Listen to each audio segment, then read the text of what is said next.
Bem-vindos ao programa Ponto de Vista. Hoje, com a doutora Amanda Prandino. É isso? Prandino Alves. Prandino Alves, né? A doutora é advogada especializada em direito médico e saúde, não é isso? Isso, perfeito. Doutora, me diga,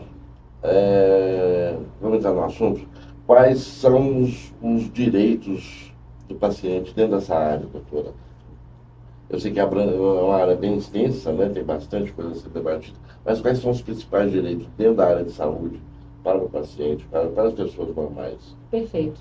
Bom, boa tarde a todos. Gostaria de agradecer aqui o convite, né, para poder falar um pouquinho sobre essa área que está em expansão. Sim. Aí, né? Bom, dentro do direito médico e da saúde, dentro de muitos direitos do paciente, eu acho que o principal deles, que vai ramificar todos os outros, né, é o direito de informação, né? Então, quando o paciente ele procura um médico, seja um médico particular ou SUS, né, ele deve se informar sobre quem é esse profissional, sobre as especialidades desse profissional, se atende à necessidade, né, desse paciente, e na consulta, né, seja para fazer somente a consulta ali, um check-up, se está tudo bem, ou requerer um exame, alguma coisa, né, adicional, ele perguntar. Se ele tiver qualquer dúvida, qualquer coisa que ele precise saber, que ficou mal entendido, que não ficou bem esclarecido, ele precisa perguntar e sair de lá com uma resposta satisfatória. Então, assim, esse é o principal direito que vai ramificar muitos outros aí. Né? Pensando no outro lado, né? Pro lado do médico, seria o consentimento, né? O termo de consentimento livre e esclarecido, né? Que é quando, por exemplo, o paciente vai fazer um procedimento, alguma coisa nesse sentido, o médico deve explicar tudo, todos os riscos, todas as possibilidades, de uma forma que o paciente entenda. Né? Então, isso é muito importante. A gente vê muito na mídia, de vez em quando, aparecem pessoas brigando na parte dos hospitais, principalmente hospitais públicos, né? Sim. Porque chega lá de madrugada, não quer ser atendido de qualquer jeito, na hora que a pessoa quer, e a coisa não funciona muito por aí. Sim. Né? Legalmente, o que essas pessoas, tanto de um lado quanto do outro, tanto o médico quanto o que resguarda para cada um, o que dá direito, o que dá dever a cada um desses? Claro, é uma situação muito delicada, né? As pessoas quando procuram um atendimento médico, certamente porque precisam, né?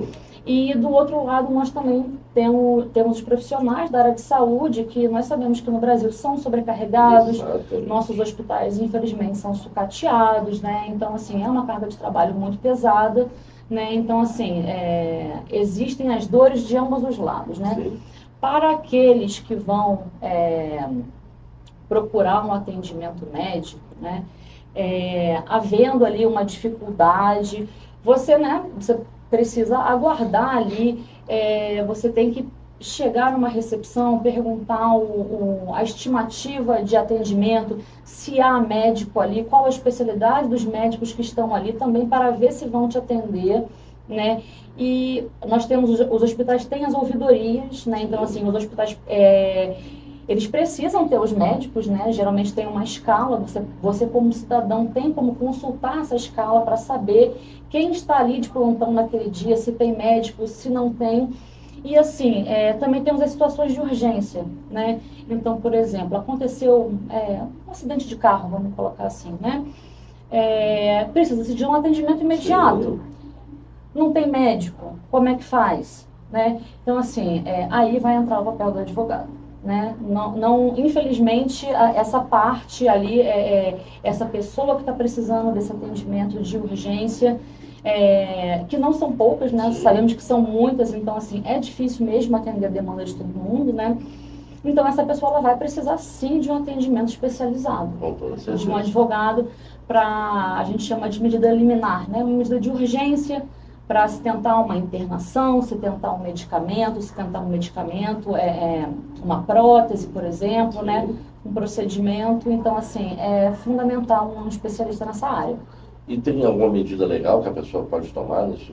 Quais são as medidas? Tem. A medida legal é dentro do processo, né?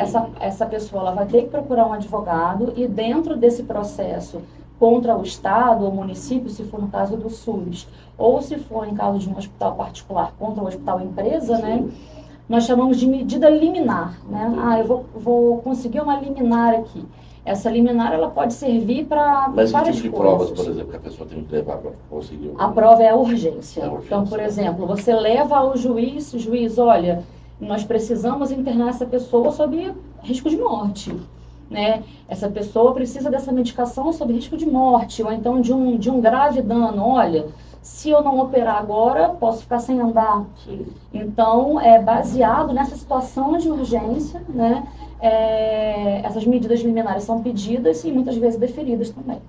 Eu imagino que já deve ter muitos casos assim, bizarros, inclusive, nessa... Tem bastante, né? Assim, ultimamente, o que mais tem ocorrido, né, pelo menos para mim, na área de saúde, são as questões mais voltadas à estética agora, né? Imagino. Essa questão de botox, os alinhamentos faciais, né, tudo mais. Então, lipoaspiração, aquela coisa. Aí já é mais cirúrgico, né? Mas assim, esses procedimentos, digamos, mais simples, né? Mas que também mexem com a parte estética. Muitas vezes as pessoas, elas procuram esse profissional, mas às vezes não é um profissional habilitado, né? Ou então diz que é e não é, aquela coisa que a gente vê na rede social, né? Muita foto, coisa bonita, um antes e depois, e você fica muito ligado naquela imagem, naquela estética, não procura saber quem é aquela pessoa, as qualificações, né? A pessoa né? pode exigir do profissional médico, pode, suposto ou o profissional mesmo, pode exigir, olha, gostaria de ver seu diploma, alguma coisa nesse sentido? Com certeza. Na verdade, assim, essas informações você acaba conseguindo de forma pública. Porque, por exemplo, quando você vai procurar um médico, você sabe, é o doutor fulano de tal, doutor X. Você joga o nome dele lá no Google, bom e velho Google, né? Ou então a numeração do CRM dele, né, do Conselho Regional dele, você joga a numeração lá e você faz a busca por esse profissional. Lá você vai ficar sabendo se ele é médico, você fica sabendo se existe algum processo contra ele, algum processo administrativo, né? Se ele é especializado, por exemplo, em cirurgia plástica, ou se ele não é, essa informação também você consegue no Google, né? Então, assim, a gente precisa procurar, né? A gente precisa buscar pela nossa segurança. E, inclusive, tem a questão do CRM, por exemplo, até onde eu sei, claro, se eu trabalho em Brasília, eu tenho que usar um CRM daqui. Eu não posso ser eu me formei no Rio de Janeiro, tirei um CRM lá, me mudei para cá e usar... Exatamente. Você pode ter diversas inscrições, na verdade. A gente chama de inscrição, né? O médico, né, por exemplo, o médico aqui do DF, né, do Distrito Federal, se ele atua aqui somente, então ele precisa ter o CRM DF, né? Se ele atua aqui em Goiás, né, que é próximo, ele precisa ter o daqui e o de Goiás, né? Então, isso também é algo que conta, né? Então, se você, de repente, busca só pelo CRM, pode ficar uma informação defasada. Então, procure pelo nome também, busque comentários no Google, avaliações, todo tipo de informação é válida. Porque, de repente, por exemplo, o sujeito se formou... Vamos lá, na Paraíba em cirurgia geral, por exemplo. Sim. Mas aí ele veio para cá, se especializou e virou cirurgião plástico. Sim. Né? Então, você vai pesquisar, tem dados dele de 10 anos atrás, quando ele era cirurgia geral. Né? Sim. Pelo nome acaba sendo melhor, porque aí você consegue as informações tanto de um estado quanto do outro, né? Então, assim, ele pode, sem problema nenhum, continuar mantendo essa inscrição da Paraíba, desde que ele também tenha do outro estado onde ele quer atuar, né? Aí ele tem que atualizar isso todo. Exatamente, são questões cumulativas, assim, né? São requisitos cumulativos. A OAB, para nós advogados, também é dessa maneira, né? Sim. A OAB, ela, por exemplo, ela permite que cada advogado fora do estado, ele atue em até 5 processos por ano. Então, por exemplo, eu sou natural de Petrópolis, Rio de Janeiro, né? Então, quando me formei e tudo mais, minha OAB era RJ, Então, se eu quisesse advogar em outro estado, eu poderia, mas até um número de 5 processos por ano. Então, mais do que isso, preciso ter uma inscrição suplementar, que nós chamamos, né? Então, eu vou ter a RJ, a São Paulo, a DF, a Minas, e aí por diante. Exato. Muito bacana, doutora Amanda. Gostei demais de conversar aqui com a senhora. Eu sei que o assunto é bem vasto, a gente tem Sim. muita coisa para conversar. Queria ver se a senhora pudesse voltar aqui para a gente continuar essa conversa, porque o tempo é curto, mas Claro, o assunto é extenso, né? Eu agradeço a presença da senhora. Eu queria que a senhora deixasse os contatos da senhora, do Instagram, do YouTube, Perfeito. telefone, se a senhora quiser, e as considerações finais da senhora, por favor. Perfeito. Bom, o meu Instagram profissional é @adv, de advogado, .prandinoalves.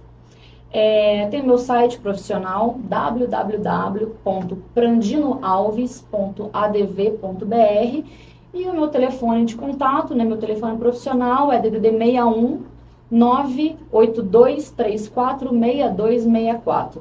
Foi um prazer. Prazer, tudo bem. E lembrando que todos esses dados que a doutora acabou de dizer aqui, vai estar aqui embaixo nas legendas. Perfeito. Agradeço muito o convite, foi um prazer. Prazer, tudo meu, doutora. Ótimo, Até a obrigada. próxima. Obrigado. Até a próxima.